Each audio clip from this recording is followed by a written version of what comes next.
Coach's Corner for October 18th. Chad Jackson joined by head women's soccer coach Eric Faulconer to talk about the number 7 ranked Pirates pair of wins this week as the Pirates knocked off Queens University, as well as number 25 North Georgia, and Coach Faulconer, 2 good matches, 2 defensive-minded matches, but you're able to come out with a pair of wins this week. Yeah, we were thrilled with getting 2 wins, coming off a huge win last Saturday against Columbus State. We were a little worried traveling up to Queens because it's a tough place to play, artificial turf surface, and Queens, Katie Talbert's done a great job. They're always a hard-working team, and they made it difficult for us.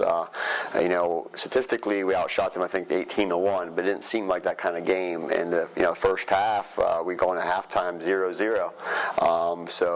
But we challenged them at halftime. We came out. Nadja Muskeff scored a brilliant goal to get us up 1-0, and then Leanna Strickland was able to give us some insurance, and they really didn't threaten after that. So we were pleased to get out of there with a win on the Tuesday night, and then coming down back here on Saturday against North Georgia. It's interesting. A week ago, there was the biggest game we're playing all season, and then I got to turn around next Saturday, and you got the first place team in the conference, the highest ranked Peach Belt team in the NCAA rankings coming into town, and it was everything is advertised. Tough 2-1 win, but I thought we played very, very well. I think the only thing that we were disappointed was giving up that goal right before halftime, but we were able to seize momentum back, and I thought second half really do a great job defensively, and then Danny Fay come up with another fantastic goal, and it was real pleased with the week. Now, a special moment before the match against North Georgia. You retired the number 17 jersey of Kristin Burton, 4-time All-American, 3-time Peach Belt Conference Player of the Year, 3-time Academic All-American. I could go on for another 5 minutes about all her accomplishments, but talk about that moment and the retirement of her jersey. Well, it's the greatest honor an athletic department can bestow upon a student athlete, to have your jersey and number retired. So 17 will never be worn here again as long as there's a women's soccer program. So, you're fortunate as a coach to coach someone like Kristin, and what she accomplished. When you really look at it on paper, it's tremendous, and what a great career she had.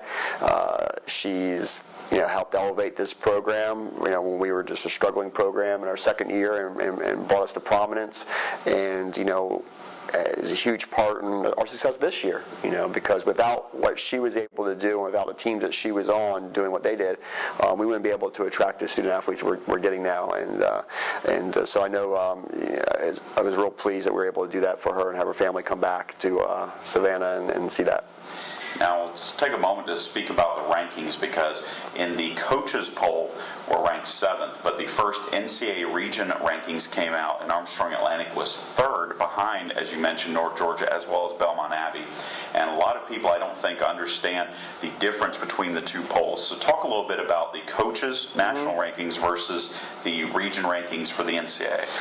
Well, the coaches poll is kind of like the AP poll, or the polls in college football, where the coaches vote on it and kind of watch different games and talk to different coaches in different regions and kind of get an idea about national top 25. So it's nice to be in there. I'd rather prefer to be in there than not be in there, but at the end of it, the NCAA poll is kind of like the BCS standings. It's the poll you want to be ranked highest in. So going into this weekend, we were 3rd, and that's based on a lot of different criteria that the NCAA has come up with to kind of choose the teams for the NCAA tournament.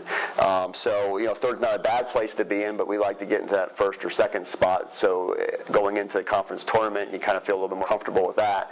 It also gives you a chance to host. And so North Georgia came in in the 2nd spot, so that's a huge win over them.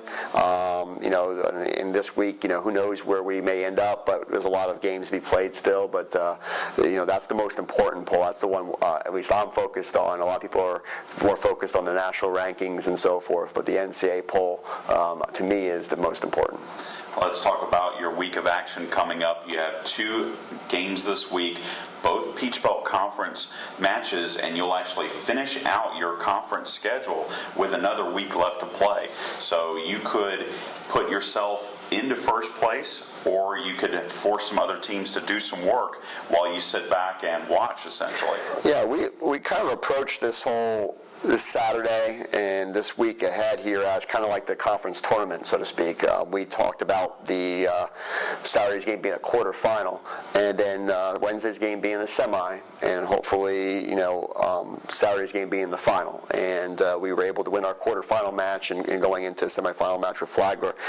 I told our players, we actually finish our conference schedule, like you said, Chad, before everyone else does. So we could actually, if we're successful this week and we can win 2 games, if we're fortunate enough to do that, we could put ourselves in first place into the conference tournament, and with some head-to-head wins over some people, I think we'll be in great shape there. So, but we know, we went down to Flagler 2 years ago, I believe, and lost 1-0. So they had a great result against Georgia College, a tie on Saturday night.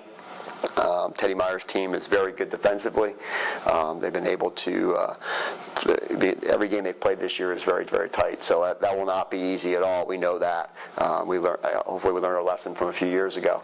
And then same thing with Lars Anderson's teams up at UNC Pembroke. I think Pembroke's 12-1-1, I believe, or something around that. They tied Lander this past weekend. Their only loss is to Columbus State. So it's not going to be easy by any stretch of imagination. But we can, kind of put ourselves in the clubhouse, so to speak, I guess, and post a score for golf terminology, and we control our own destiny. And a couple Wednesdays ago, we left Georgia College, and I told them, I said, I don't think anyone's going to go through this regular season undefeated. And we had to knock off 2 very good teams to give us this opportunity, and I know the ladies are focused on doing that, and hopefully we'll be 2-0 after the end of the week.